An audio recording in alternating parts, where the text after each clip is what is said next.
gente querida, alô amigos, com que prazer estamos aqui juntinho de vocês, pelas ondas da web. Pois é, olha, não é à toa que a gente está aqui no dia de hoje, né? Vendo essa praia maravilhosa que é justamente o quê? Essa praia que nós sabemos que é a princesinha do mar, Copacabana, né? Oh meu Deus, coisa boa, né? Pois é, e é isso que a gente quer para o Rio de Janeiro. Lamentavelmente o Rio de Janeiro vem sofrendo uma onda aí de violência, a gente fica muito preocupado. Aliás, preocupado eu estou com o país, eu acho que todo mundo está, né? A gente espera que haja uma solução. E duas notícias são basicamente as notícias do dia de hoje, não é? Uma, o Lula tendo sido condenado por 9 anos e 6 meses. E ainda ontem eu conversava com um amigo meu, ele perguntava, Fernando, após a notícia, né? Perguntava, Fernando, você acha que essa condenação vai ser mantida? Eu falei, olha, primeiro eu acho que essa condenação divide ainda mais o país, né? De um lado tem os lulistas, que geralmente são ferrenhos, e do outro lado tem os não lulistas, em sua maioria também, igualmente, alguns deles, como também alguns dos lulistas, são pessoas que são muito arraigadas às suas convicções. Então, nesse momento que o país vive, um momento que dizem haver uma recuperação da economia, e obviamente essa recuperação ainda não está muito clara, o que acontece em termos de economia do Brasil é que ela está estagnada, talvez com 0,1% subindo. Então há uma tendência, mas está muito longe de ser realmente o desenvolvimento que todos nós esperamos. Então é mais um fator complicador. Eu sou muito à vontade para falar com vocês, porque se por um lado, no passado, tive simpatias, evidentemente, pelo Lula, notadamente no primeiro governo, hoje eu não tenho a menor intenção, caso ele fosse presidente da República, de votar nele. Eu acho que chega de velhos políticos. Outro dia eu disse chega de velharia e alguém imaginou que eu estivesse falando contra os velhos. Não, estou falando contra os velhos políticos, essas oligarquias, esses caras que ficam aí anos e anos e lamentavelmente não solucionam nada. Então, de repente, vem uma condenação de um jovem juiz e eu queria mostrar para vocês aqui, olha, o que eu li aqui na Folha de São Paulo e que, de uma certa forma, se baseia o meu comentário, né? O meu comentário que eu estou fazendo. Agora eu vou mostrar para vocês, eu gosto muito da Folha, porque é um jornal, né? Que, na verdade, me parece mais independente. Não é que outros jornais não sejam independentes. Então, diz, olha, Maia diz a aliados que não tentaria reeleição caso se tornasse presidente. É ilusão achar que só trabalhadores irão pagar pela reforma trabalhista. Às vésperas da votação, Centrão pressiona Temer a desalojar PSDB. E fico com um comentário do jornalista Jânio de Freitas, que diz: juízes que têm autoconceito são, na verdade, péssimos. Eu não quero dizer, e jamais diria isso, do preclaro juiz Moro, né? Mas eu como jornalista, como radialista, eu tenho que me ater àquilo que eu sou informado pelos juristas. E eu sei que a postura de um juiz deve ser desde que você tenha fatos que possam ser comprobatórios da situação, né? E, lamentavelmente, existem indícios fortes, no meu entendimento, dentro do que eu li, dentro do que eu vi, indícios fortes de que aquele triplex realmente pertença ao Lula e seja fruto de propina. Porém, o dado comprobatório é uma suposição. E por ser uma suposição, então o juiz, ele deu essa sentença de 9 anos e 6 meses por uma suposição. Em sendo uma suposição, ela pode no futuro ser aprovada ou não. Qual é o passo próximo que vai acontecer? Vai lá para o Tribunal Regional Federal de Porto Alegre, que é a instância maior. Ou seja, vai ser julgado, o julgamento feito pelo Moro vai ser referendado ou não por 3 desembargadores. E das duas, uma, ou pode ser aumentada a pena, porque é realidade, ou pode ser absolvido até, ou até, quem sabe, uma terceira via, se for o caso, diminuída. De qualquer maneira, é algo que não se tem resultado de imediato. O próprio Moro disse que talvez em função dele estar convencido de que o presidente prevaricou, de que o ex-presidente, na verdade, teria realmente recebido propina e tal, o próprio Moro disse que seria o suficiente, na sentença que ele ali declarou, para decretar uma prisão preventiva, mas que não o fez porque sabe que uma atitude dessa causa traumas. Então é um negócio discutível, é um negócio que a gente vai ver no daqui para frente, né? Independentemente da posição que você aí ou que eu tenha.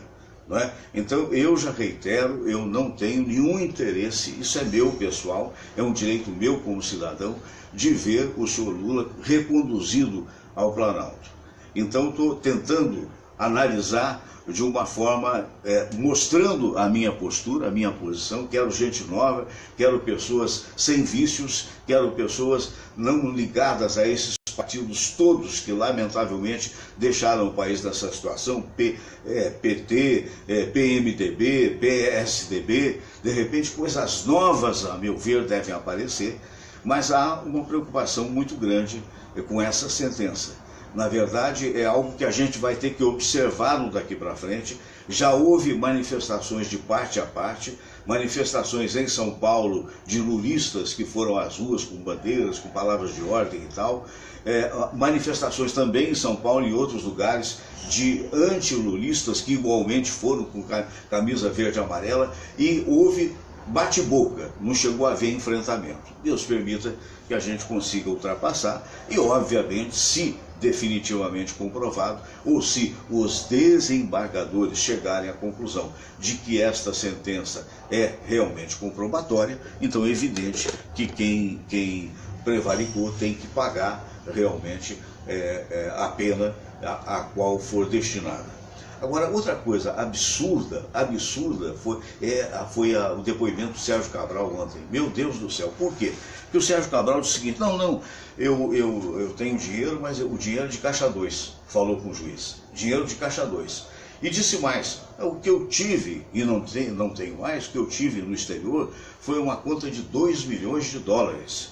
Aí o juiz perguntou: mas espera aí, essa conta no exterior, ela foi onde? Foi nas Ilhas Caimã? Não, foi em Nova York.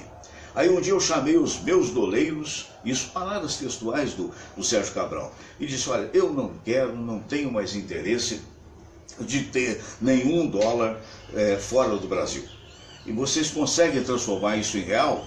Aí eles disseram: sim, nós conseguimos. Então eles pegaram esses 2 milhões de dólares e transformaram em real, claro que sem nenhuma declaração ao fisco, tipo caixa 2. Isso ele confessou. Muito bem. Aí, até a reportagem saiu recentemente na televisão, foi colocado para e passo a declaração dos tais doleiros que fizeram essa manobra. Só que esses caras falaram: não, o senhor Sérgio Cabral chegou a ter 120 milhões de dólares no exterior. Quer dizer, meu Deus do céu, o cara, com a maior disfarçatez, disse que foram 2 milhões. E os doleiros que ele nomeou, e que ontem também, ou anteontem, sei lá, fizeram depoimento, esse depoimento está gravado, disseram: não, ele chegou a ter 120 milhões de dólares no exterior. Agora, com todo o respeito, meu Deus do céu, eu sei que não tem nem vida para gastar esse dinheiro.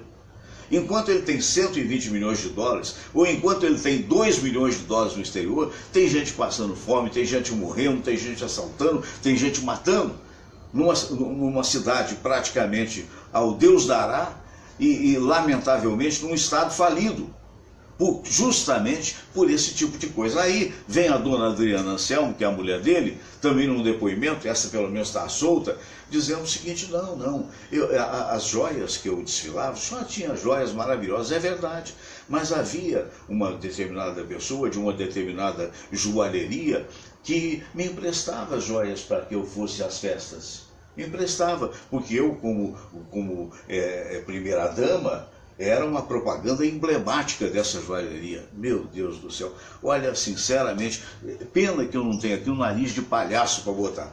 Porque eu gostaria, sinceramente, de fazer essa crônica com aquele... Se tivesse um tomate aqui, eu botava no nariz. É um negócio louco, né?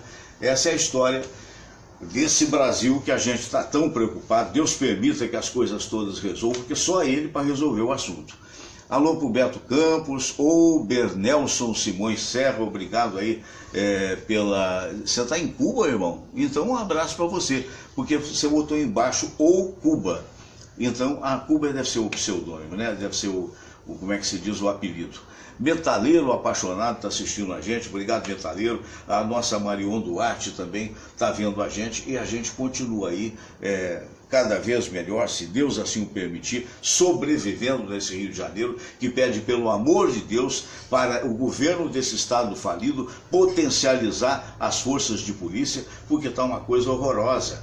Não tem como não dizer isso. Ontem a cena foi passada nas emissoras de TV, as pessoas dirigindo o carro dentro do túnel Rebouças, 4 motos param o trânsito, descem de 2 motos, 2 caras com revólver, não é?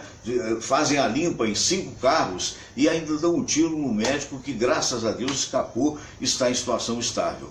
E o túnel Rebouças, para quem não sabe, é o túnel que liga a Zona Norte à Zona Sul do Rio de Janeiro. É um túnel que a gente poderia chamar de nobre.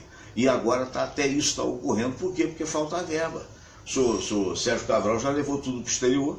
Quer dizer, será que foi isso? Será que não foi mais? É aquela velha história. E aí vem, não, excelência, é brincadeira, no meu governo, só esse negócio de 5%. Não, isso não existia. Imagine.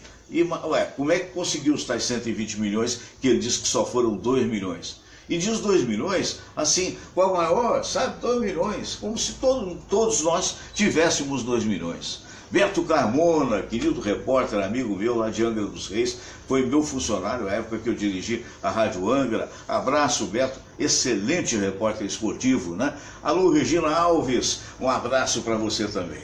Pois é, e agora vamos chegar, alô, Samira, vamos chegar aí a nossa palavra amiga, porque é só Deus mesmo, sabe? Só Deus para ajudar a gente, meu Deus do céu. Tem hora que cansa, leva a mal não, mas tem hora que não é mole, não. É tanta cara de pau e é tanto assodamento, tanta pressa para resolver problemas que nem sempre são resolvidos com pressa.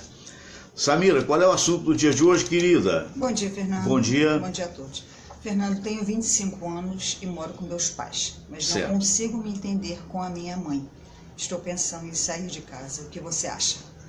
Se você tiver condições de sair, tudo bem, desde que você não saia do amor da sua mãe e vice-versa, não é mesmo?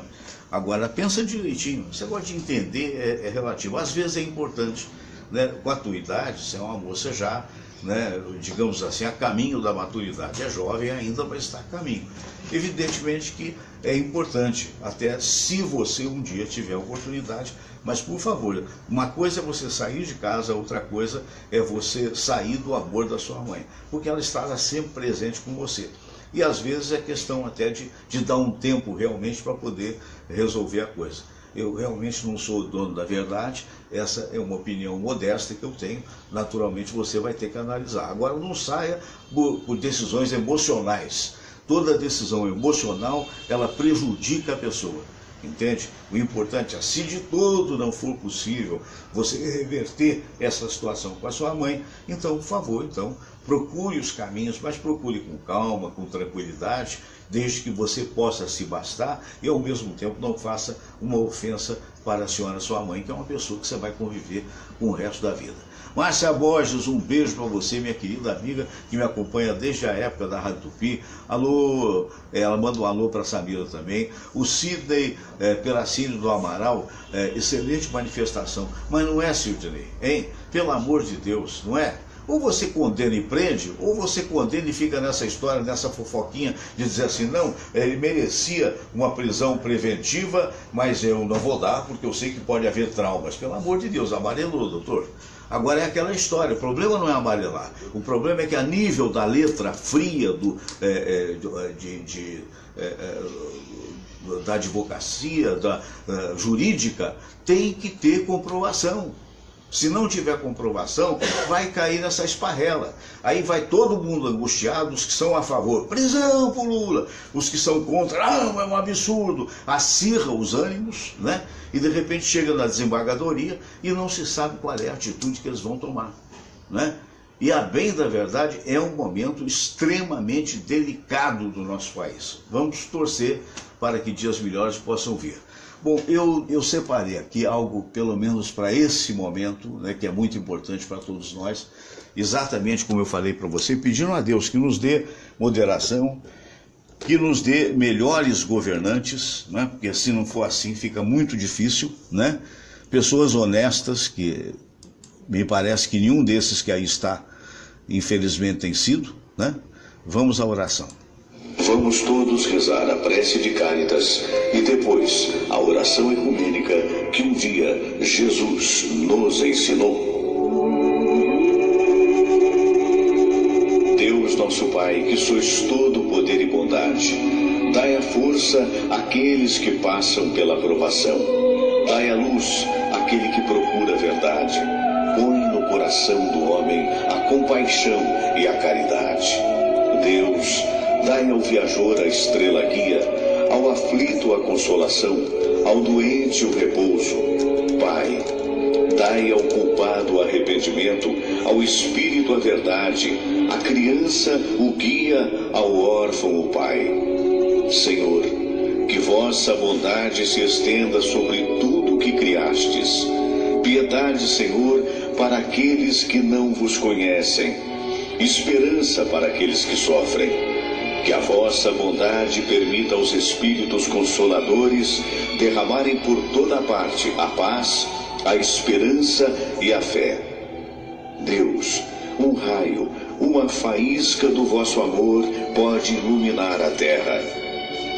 Deixai-nos beber nas fontes dessa bondade fecunda e infinita, e todas as lágrimas secarão, todas as dores se acalmarão.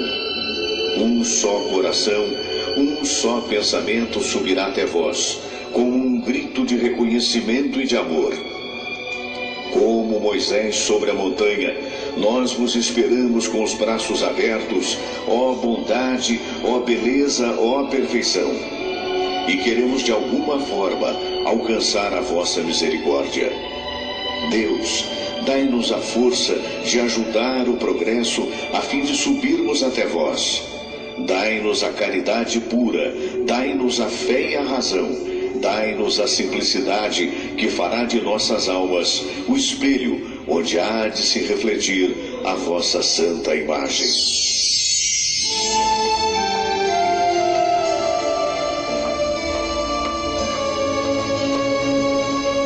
Pai nosso que estais nos céus, santificado seja o vosso nome.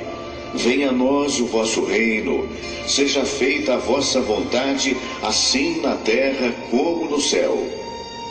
O pão nosso de cada dia nos dai hoje. Perdoai, Senhor, as nossas ofensas, assim como nós perdoamos aqueles que nos ofenderam. E não nos deixeis cair em tentação, mas livrai-nos de todo mal, porque teu é o poder e tua é a glória, por todo sempre. Amém. Pois é aquela história, né, minha gente querida? Olha só, eu trouxe aqui uma música linda para esse momento. E a gente, nesse momento, vamos pedir a Deus que nos abençoe.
Aos nossos corações.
Então tivemos esse trabalho lindo, né? Lindo mesmo, de quanta luz que você curtiu aqui.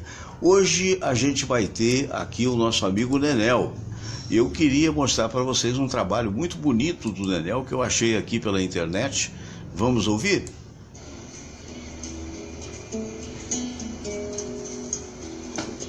Muito cedo aprendi que a minha vida já não era a vida de um rapaz. Não podia mais fazer o que agora na minha mente todo jovem faz. Certa noite o destino interrompeu a fila alegre do meu papai. E eu senti que perderia ali o meu melhor amigo. Eu não veria nunca mais. Ah, meu pai, ah, meu pai. Ah, meu pai,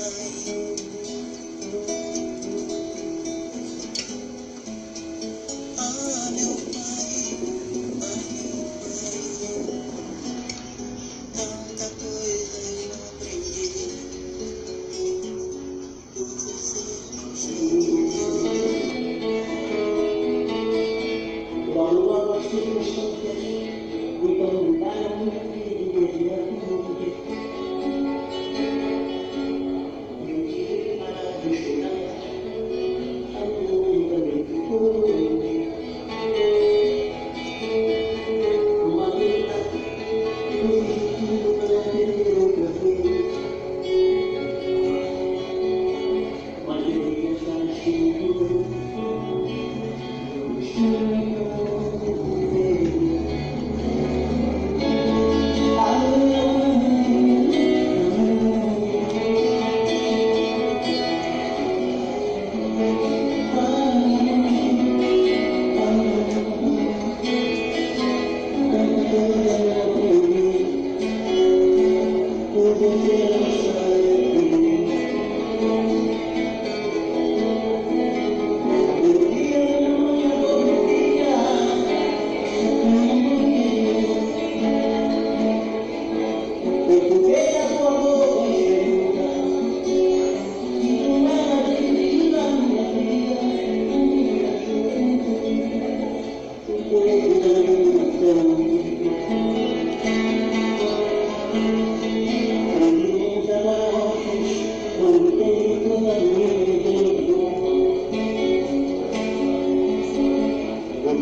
Muito bem, tivemos aí um trecho de um show, né? Alô, Nenel, bom dia, querido, bom dia, Fernando. Nenel, onde foi esse show? Não lembro mais, Fernando. Não lembra mais, já tem tempo. Você estava com um blazer muito elegante naquela ocasião. Fernando, foi um show, não lembro onde foi esse show, sabe? Mas eu tô ali cantando uma música, pra mim, uma das músicas, talvez a música mais importante da minha vida. Porque ela diz tudo o que aconteceu comigo, ela retrata a minha vida. Sei. Né? A dificuldade que eu tive quando perdi os pais. Sei. Comecei a criar os irmãos. E é realmente uma música muito importante na minha vida. Sei, sei. Sabe? Ai, meu pai... Você tinha que idade quando compôs essa música? Ah, Fernando, eu tenho muito... Acho que foi uma das primeiras músicas que eu fiz. Sei. Porque eu virei compositor. Se é que assim posso ser chamado de compositor. Sei. Por mais que uma necessidade, sabe? Porque as dificuldades eu não tinha, eu trabalhava na Praça Santa Pena, era engraxate na Praça Pena, e vi a necessidade de continuar criando a minha família, essa coisa toda. E aí comecei a querer imitar o Roberto Carlos, que aparecia naquele... E você tinha muitos irmãos, né? Com a morte dos seus pais, se espalharam pela vizinhança. Pela comunidade. Dois na casa de um, dois na casa do outro, separou a família, né? Sei. E o meu sonho era juntar tudo. Uhum. E Deus me ajudou, os amigos também, amigos maravilhosos que me deram força na minha carreira. E eu juntei toda a minha família, hoje estão todos, muito, graças a Deus, tudo bem. Pois é, Fernando, quisera que todos tivessem essa oportunidade que o Nenel teve, que nascesse com esse talento, né? Exatamente, Fernando Sérgio. A Olenka Fatioli está mandando um abraço para você, viu? É uma estrela, né? O Nenel, uma pessoa iluminada, né? Então a gente vê, né, pelas atitudes dele, apesar de nós termos assim relativamente pouco tempo, né? Uhum. Mas dá para saber perfeitamente, né, o caráter das pessoas. Né? Verdade. E o Nenel tem sido lá na confraria uma pessoa especial. E a gente vê o reflexo disso pelas atitudes dele, na preocupação que ele teve, né, com a família, em juntar os irmãos após o falecimento dos pais, né? Então, é uma estrela, viu, Léo? É uma pessoa iluminada. Que bom, né? Que a gente, hoje eu comecei de uma forma um pouco amarga o programa, né? Em função das notícias, de tudo que está acontecendo nesse país. E queira Deus que a gente esteja colocando esse país num caminho mais verdadeiro, né? Que olhe só para os nossos jovens, olhe mais pelos jovens do que propriamente pelos mais velhos. Você tem essa expectativa, né, Nenel? Tenho esperança, sim. Eu tenho. Eu acho que tudo vai se resolver, tudo vai ficar bonito. Olha, não deixou de ser bonito, vai ficar tudo bem. Eu acho que o povo tem que acreditar, e eu acredito muito. Sei. O Fernando, você comunga dessa preocupação desse momento, independentemente do que houver daqui para frente? Olha, Fernando Sérgio, o país como um todo, né, está numa situação muito difícil, né? Você vê o exemplo que o país está tendo, principalmente dos mandatários. Né? O mau exemplo, né? O mau exemplo, as atitudes, né, perversas. Então você vê o seguinte, isso está refletindo. Né? Hoje o brasileiro ele está acuado porque o brasileiro é sempre esperançoso, mas a cada dia que passa, né, essa esperança está indo embora pelas atitudes, né, de pessoas, né, que deveriam estar nos poderes, né, representando os interesses da população, e a gente vê essa lástima. Né? Ontem mesmo, né, saiu a decisão do juiz Sérgio Moro, né, sobre a condenação do ex-presidente Lula, o primeiro presidente, né, a ser condenado. Né? Então, está uma polêmica muito grande com relação a isso tudo. Uns defendem a punição, outros são radicalmente contra, né? Mas contra fatos, Fernando Sérgio, não há evidências. Né? O que tem se passado realmente, esse processo do ex-presidente Lula é um processo que tem quase 300 páginas.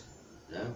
É impossível, né, todo um trabalho de levantamento, de pesquisas, né, de delações, é impossível que dentro dessas quase 300 páginas há alguma coisa que não reflita a realidade. Né? Então o que a gente tem que ter serenidade, né?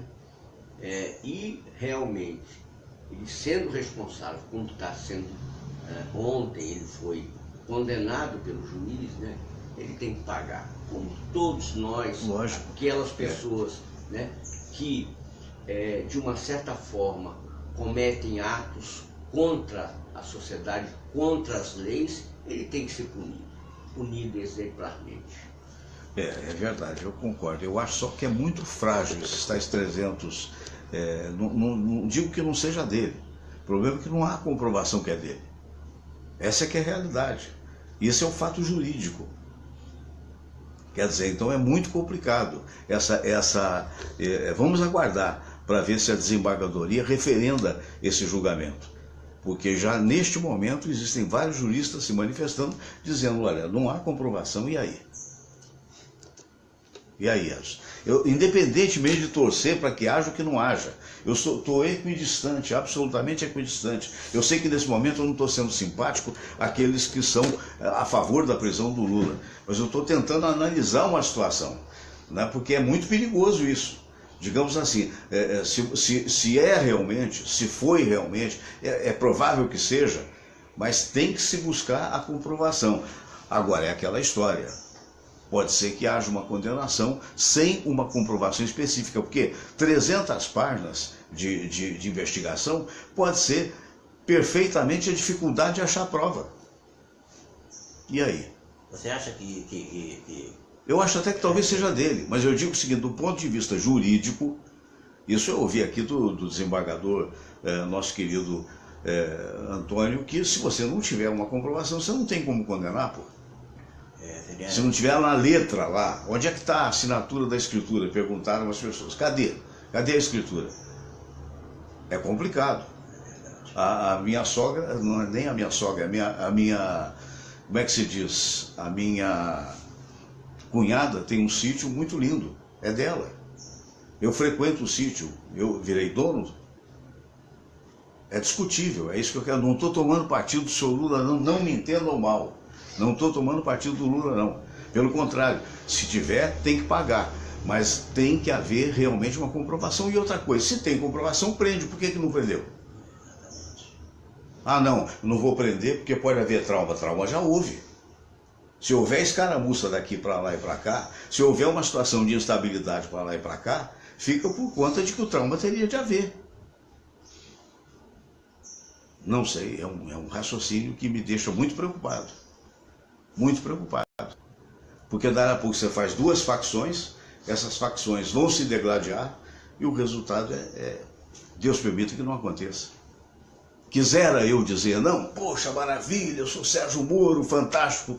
Eu acho que é um bom juiz, que é uma pessoa que está desenvolvendo um trabalho interessante, mas que a gente não pode ficar achando que só tem um salvador da pátria, seja o Lula ou seja o Sérgio Moro. A gente tem que ter um coletivo para salvar a pátria.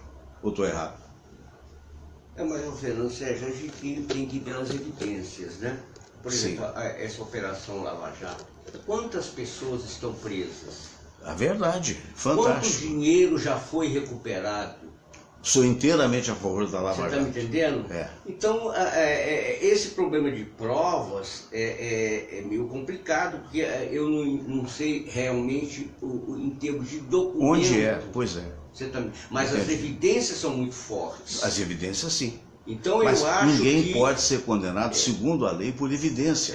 Não, mas acontece o seguinte, para chegar a essa conclusão, há provas nos autos. Discutível tá isso, discutível. Porque senão não seria pelo que eu li, não. Ele pode falhar, ué. Ele pode ser um homem extraordinário, pode ser o futuro presidente do Brasil, pode falhar. Entre essa dúvida, eu sou do lado da justiça. Certo. Então, se a justiça chegou a essa conclusão, tem veracidade. Esse papo tá ele bom. Comprova, ele compete a ele comprovar que tudo isso é ilegal. Claro, mas é isso que eu estou comentando. Se você não tem base, quer dizer, há uns que dizem, como você diz, porque que tem base. Só ele é a dúvida e todos os outros que estão presos, toda essa dinheirama e toda essa vergonha que o país está passando, Fernando. Mas esses todos estão comprovados. Por que está se discutindo, só um que é duvidoso a condenação? Porque não tem prova. Porque não tem a escritura. Sem escritura não tem jeito. Mas tem as evidências, Fernando. Na cabeça, as evidências, na minha opinião, eu não sou. Não, nem somos.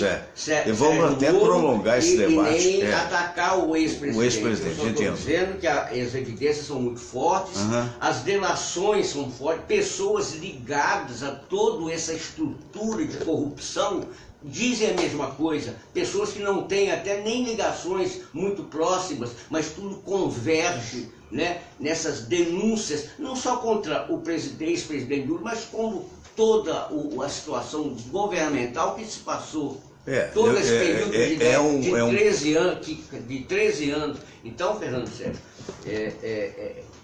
tudo bem, porque não tem provas materiais, mas as evidências são muito fortes. É verdade. Agora, reitero, ouvido de vários juristas, embora eu também não seja jurista, que evidência não pode condenar ninguém. Evidência, você evidencia que matou alguém, mas não tem a prova provada, é muito complicado. Porque aí a gente vai passar a condenar pessoas no Brasil por evidência. Mas a presença dele, Fernando Sérgio, lá no sítio, a presença dele no triplex, você está me entendendo? Dando ordens, empregados que trabalhavam, isso não é prova? Não. Juridicamente não. Se você perguntar para qualquer advogado, vai dizer que não. Não é qualquer advogado. Eu discordo. É uma linha de pensamento. Eu respeito, mas não é prova. Eu acho não é prova. Que é evidência. Samira Valente. O juiz Sérgio Moro tem provado ser uma pessoa íntegra, uma pessoa responsável, né? E a condenação significa que houve.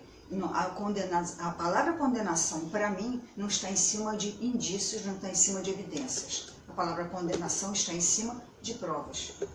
O juiz Sérgio Moro, na minha opinião, sou jornalista, não sou jurista, na minha opinião, o juiz Sérgio Moro não utilizaria a palavra condenação se já não houvesse provas. Uma condenação, para mim, não é em cima de evidência.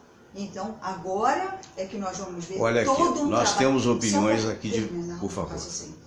Agora é que a gente vai ver, obviamente, que nesse momento tem uma série de advogados do Lula que estão em campo para tentar acabar com essa palavra condenação, acabar com provas, acabar entre aspas, né? Então, agora é que vamos ver, porque eu acho que ninguém utiliza a palavra condenação com base em indícios. Olha, mas deixa eu tentar dizer para você uma coisa. Eu respeito sua opinião, respeito a opinião do Fernando. Agora, a história está cheia de pessoas que foram condenadas até a morte e que eram inocentes, sim, inclusive nos Estados Unidos.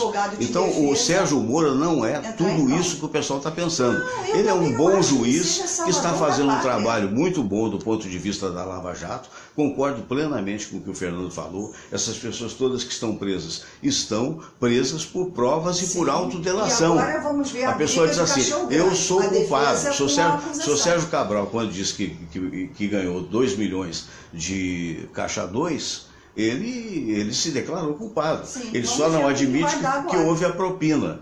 Então, o que eu digo é o seguinte, são provas que induzem a situação, mas, na verdade, não prova a situação. Agora, tem gente aqui, por exemplo, como o Paulo Fronten, homônimo, né, até do Paulo Fronten de Almeida, que está dizendo o seguinte, não, realmente ele deve ser condenado, deve ser preso, deve ser encarcerado. Pois é, o Flávio Drummond Lula é bandido, mas não é burro, ele não queria escriturar o nome dele num objeto de propina. Concordo, mas não tem a escritura. Vamos ver, agora não tem a escritura. O trabalho porque daqui a pouco, o que eu estou tentando dizer é o seguinte, do ponto de vista do cidadão simples, não é do Lula.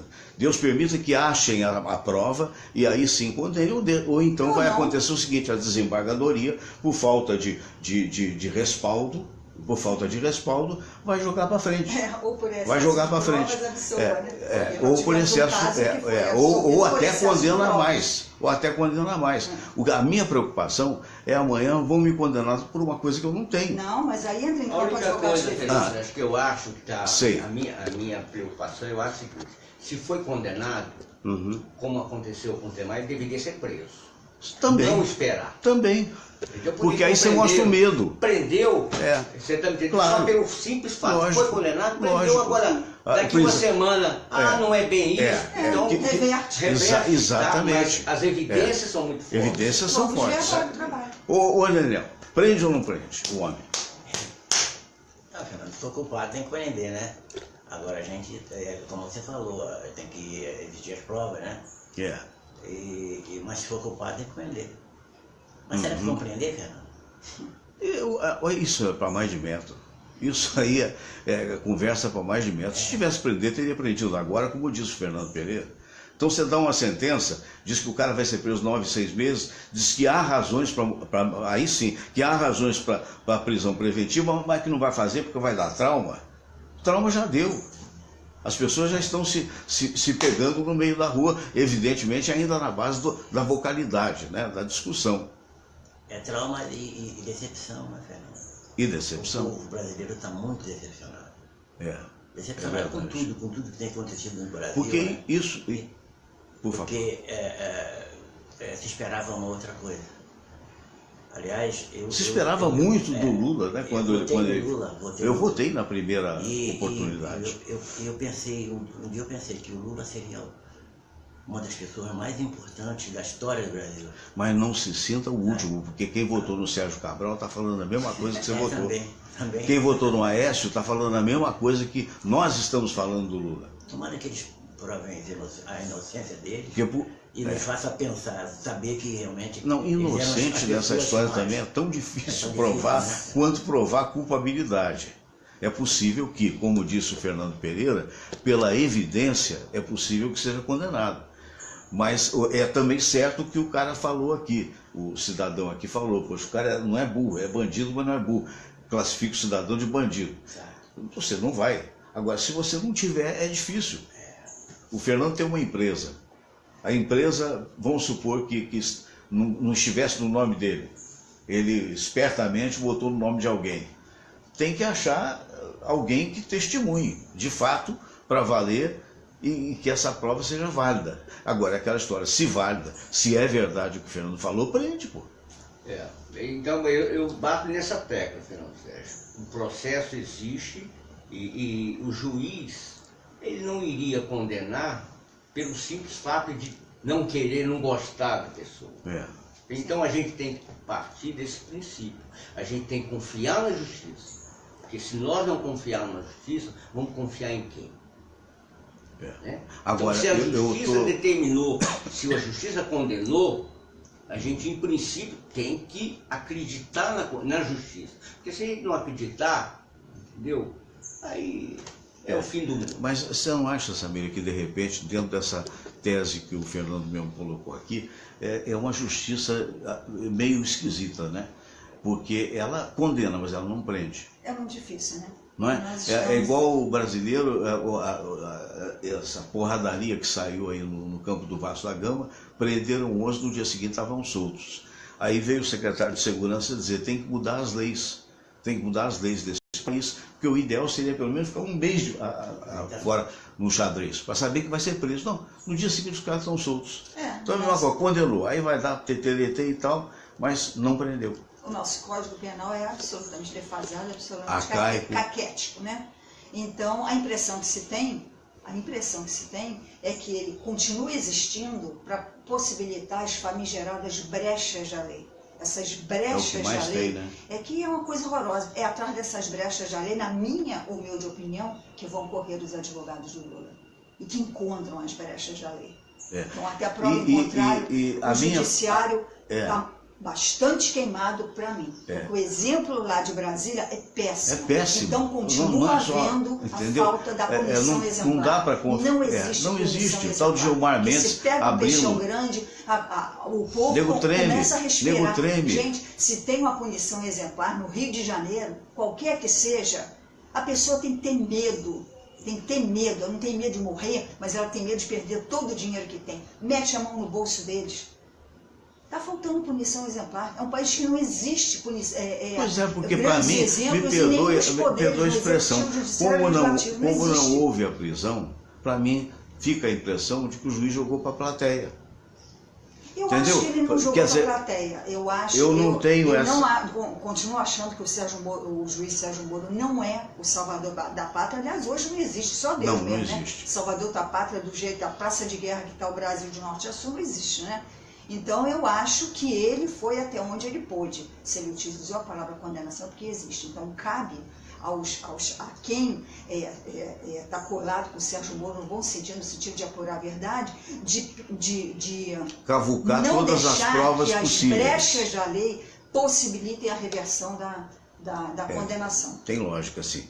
Ô Nenel, deixa eu te falar, você é um cara otimista, é um cara que fez da sua vida um exemplo, né? Lutou graças à tua inspiração, à tua capacidade como poeta, autor de mais de 400 músicas, não é? Chega a isso, né? Chega a isso. Muito bem. Mas tudo isso, né? Lamentavelmente, todos aqueles que conseguiram sair de uma situação de pobreza para uma situação mediana, digamos que seja assim, estão ameaçados pela violência no Rio de Janeiro. Como é que faz para reverter isso, Daniel? Então é uma coisa terrível, né? Ainda ontem tivemos provas da violência aqui. Vila Isabel, inclusive, teve um menino de 13 anos que faleceu, vítima de assalto. Seu médico levou tiro no peito no túnel Rebouças. Ninguém sabe, como a Samira falou, falta pulso, uma reação forte, talvez até do povo mesmo, não, sem violência, claro. O povo, acha que quando o povo reagir é que vai melhorar. Enquanto ficar todo mundo calminho, todo mundo... Porque não dá mais para ficar só esperando, né? Tem que rezar, mas tem que agir. É reação. Tem que agir, orar, mas com ação. Tem que o povo reagir. Aí o César Vieira está dando um argumento que eu não quero voltar ao assunto, que já cada um mostrou a sua opinião, dizendo por que não condenaram o Fernando Henrique. Não sei, queria saber por quê, né? Também tem essa explicação. Tem que haver um motivo. Ana Luísa Alves, na verdade, juiz aqui no nosso país não manda em nada. A sentença continua na mesma. Se não tem provas concretas, como condena?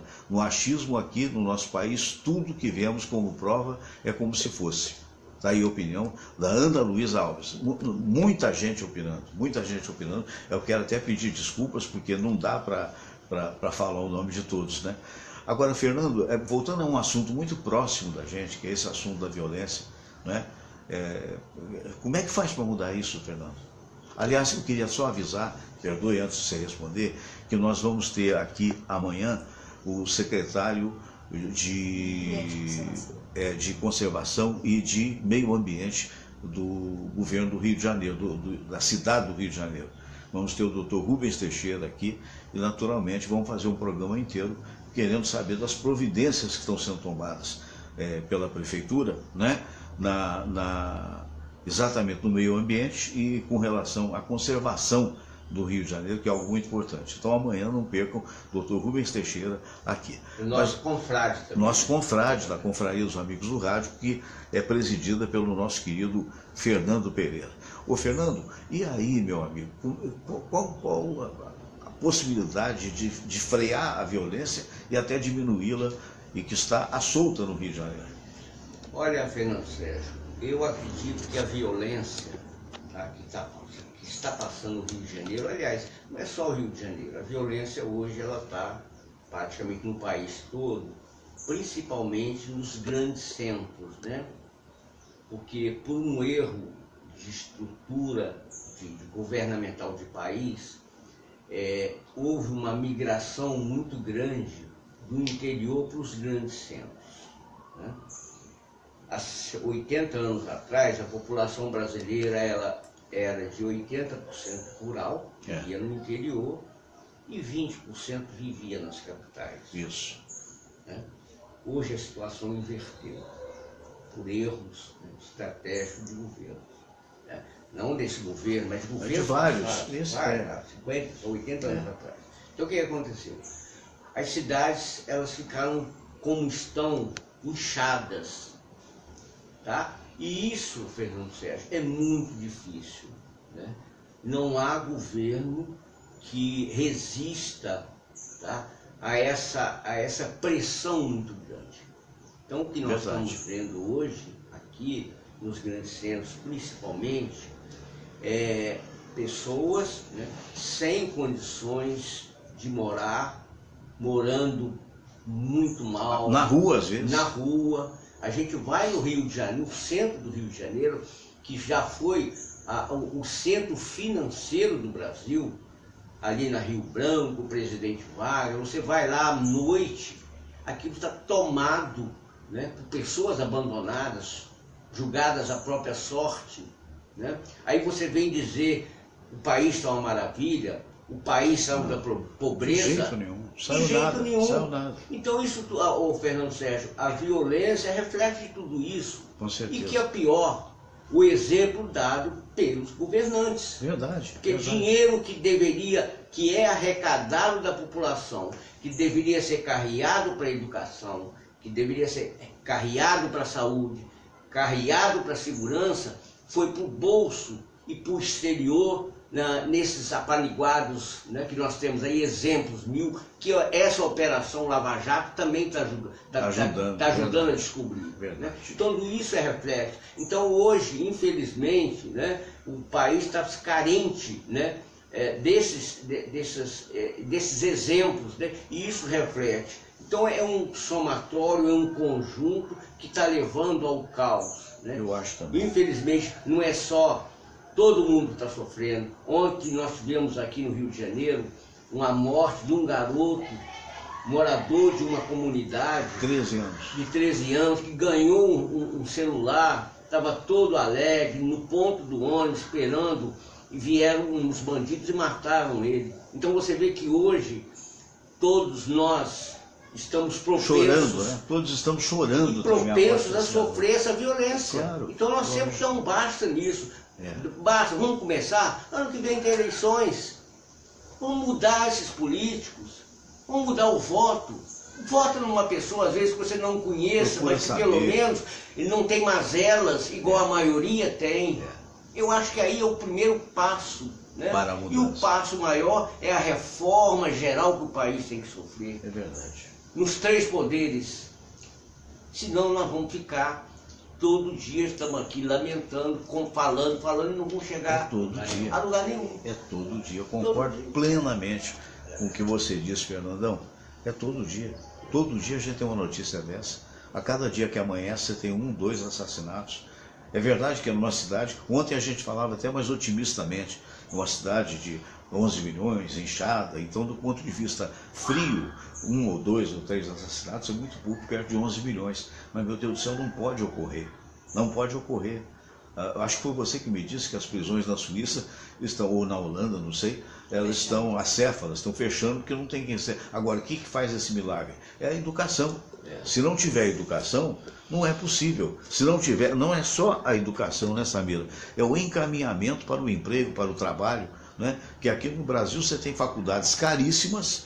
O médico, outro dia nós tivemos aqui o doutor Silvio Provenzano comentando que o médico paga, para ser médico, paga 6 mil, 7 mil reais por mês de mensalidade. O Nenel tem filho médico que pagou isso, e quando vira funcionário da prefeitura ganha 2.600.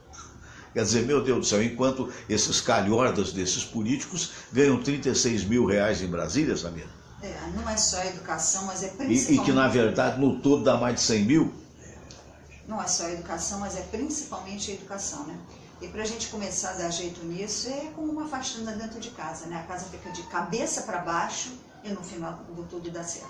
Ninguém estanca uma situação como está essa da noite para o dia. E nós não vamos ter melhoria a curto prazo. É um trabalho de formiguinha e que tem que ser com governos sérios e um sucedendo o outro com o mesmo objetivo. Porque o que a gente vê, termina um governo, o que entra, a primeira medida é acabar com o que o outro fez para começar de novo, para ficar com o nome na história. E o que a gente vê, eles estão entrando realmente, botando o nome na história, mas sabe lá Deus como, né? Tudo como ladrão. É verdade. Olha, é uma pena, porque eu vou elogiar um programa que na verdade eu gostaria de não ter feito, né? Porque é um debate elucidativo, mas a gente gostaria de dizer está tudo muito bem, né? O senhor Lula fosse o exemplo que até o outro lá, o Obama deve estar morrendo de vergonha, né? Porque o Obama disse que ele era o cara. E agora, né? E todos nós que um dia achamos que o Brasil ia melhor, né? Ele deixou o primeiro governo, ou o segundo, sei lá, com 80 e tantos % de aprovação, né? É evidente que esses 80% nem todos votaram nele. Mas era a grande maioria do povo que enganado.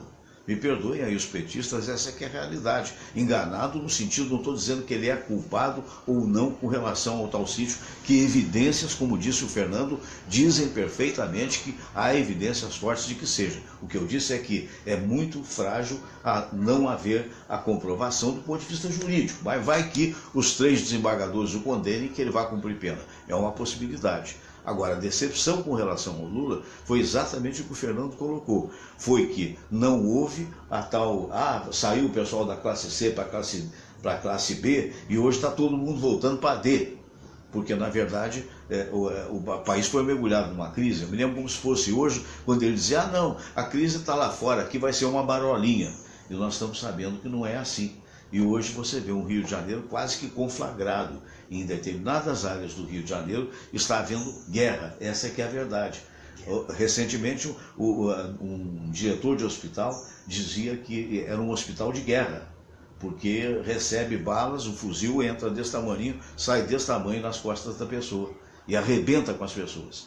E o que nós vimos ontem e que a televisão passou com relação ao túnel Rebouças, que eu reitero, eu acho que provavelmente seja o túnel mais nobre do Rio de Janeiro, né? Porque é o túnel que liga um bairro de elite, que é o caso da própria Tijuca, do Rio Comprido, por aí, né? Para a Zona Sul e desemboca lá no Leblon, Lagoa Rodrigo de Freitas. E acho que foram 4 motos, eu não me lembro a quantidade, porque você vê pela filmagem, eles param os carros, 2 descem com armamento e ainda ferem um médico. Quer dizer, o cara levou 8 anos para poder sair médico, porque tem 6 anos de medicina, mais 2 de residência, e quando ele pode prestar benefício para a população, leva um tiro no peito. E cadê a polícia? Onde é que está a polícia desse estado? Onde é que está o pessoal? Me perdoe. Mas nós não ganhamos. Alguém tem que fazer alguma coisa, né? Alguém tem que fazer, porque nós estamos perdendo vidas. Nós estamos perdendo cérebros para o exterior. Pessoas que poderiam ajudar a recuperação do país estão indo para o exterior, porque não aguentam mais. Nós temos um exemplo aqui pertinho da gente, uma jornalista amiga, que está se mudando para o México, gente. Para o México. Porque está menos violento do que está o Rio de Janeiro. Vamos torcer por dias melhores.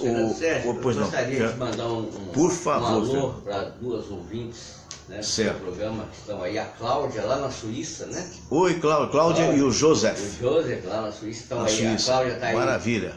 Assistindo. E uma amiga, Margarete Ribeiro, residente lá em Copacabana, que está sempre acompanhando aqui o seu programa. Um abraço a todos. Eu quero agradecer mais uma vez Fernando Pereira. Fernando Pereira é o nosso querido amigo, presidente da Confraria dos Amigos do Rádio, que eu tenho a honra de ser patrono. Então um abraço para todos os confrades, sobre do show muito bonito. Você foi no show, né? Da Tânia Malheiros, do Beto Aquino e Osmar do PC Ribeiro. Muito bom, é uma pena, né? São pessoas, são artistas, né? Que não são vistos pela mídia, né? Pela grande mídia. Pela grande mídia. São uma pena. Verdadeiros artistas, são talentosos. É uma pena, é muito difícil, né? É o que acontece no país, é por isso que eu batalho por programas modestos como esse e outros programas possam surgir para poder democratizar a comunicação. Porque, lamentavelmente, a gente está na mão de uma só grande empresa de comunicação e algumas outras que tentam chegar perto. E aí isso limita muito até para o artista, né, o Anenel? Limita, claro, Fernando. O campo tem que ser maior. Mas o que vai fazer, né? É o que se pode. Como o nosso presidente Fernando está dizendo, nós temos talentos maravilhosos ainda escondidos, né? Não foram descobertos e talvez nunca sejam descobertos. São pessoas de uma capacidade incrível, né? Como a nossa Tânia, o nosso Osmar do Breck. Mas um dia isso pode mudar e a gente tem sempre esperança de que vai mudar. Torcer por dias melhores. Samira Valente, muito obrigado mais uma vez, querida. Um abraço grande. Obrigado a você, obrigado aos nossos convidados, né? Estaremos aqui amanhã, às 8. Ok, valeu. E amanhã, então, eu vou fazer mais um chamamento, né?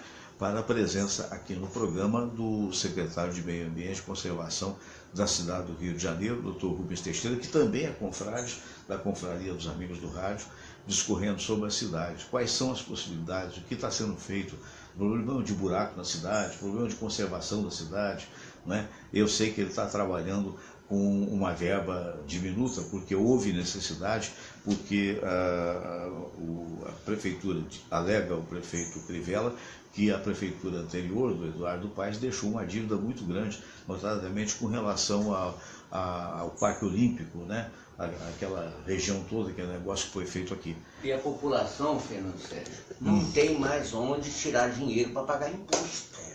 Mas não tem mesmo. Não tem. Então não, o pior é o seguinte, você paga imposto e não volta para você. Claro. Não volta para você. Claro. Né? É um negócio louco, porque quem tem a condição faz um esforço, paga um plano de saúde, porque se for parar, não é pela falta da qualidade médica, não, nós temos excelentes médicos, mas quando você chega num posto de saúde, realmente não tem remédio, não tem o salário devido que deveria ser pago ao profissional.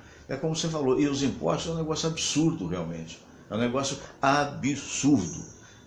Meu Deus do céu. É o campeão quase mundial. É o campeão mundial. Tudo que você trabalha, Fernando, quase 6 meses por ano para pagar imposto. É verdade. E não recebe nada. Não recebe nada em troca. Pelo contrário, recebe muitas das vezes a incompreensão.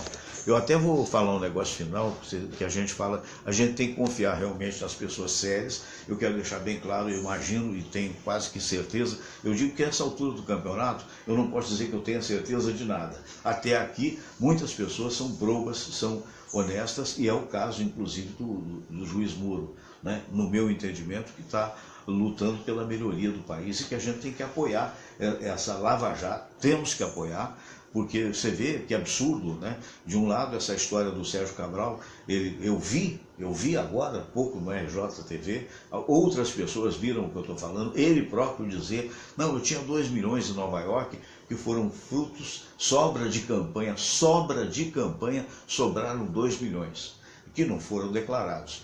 E aí, ato contínuo, foi muito bem editado, parabéns ao editor de jornalismo da Globo, que botou um dos pretensos doleiros dele, que teria lavado o dinheiro de dólar para real, dizendo, não, ele chegou a ter 120 milhões de dólares no exterior. Ao passo que se você sair com mais de 10 mil reais e for pego por isso em qualquer alfândega, você vai preso, porque é o máximo que pode entrar. Então, é aquela história, 2 pesos, 2 medidas.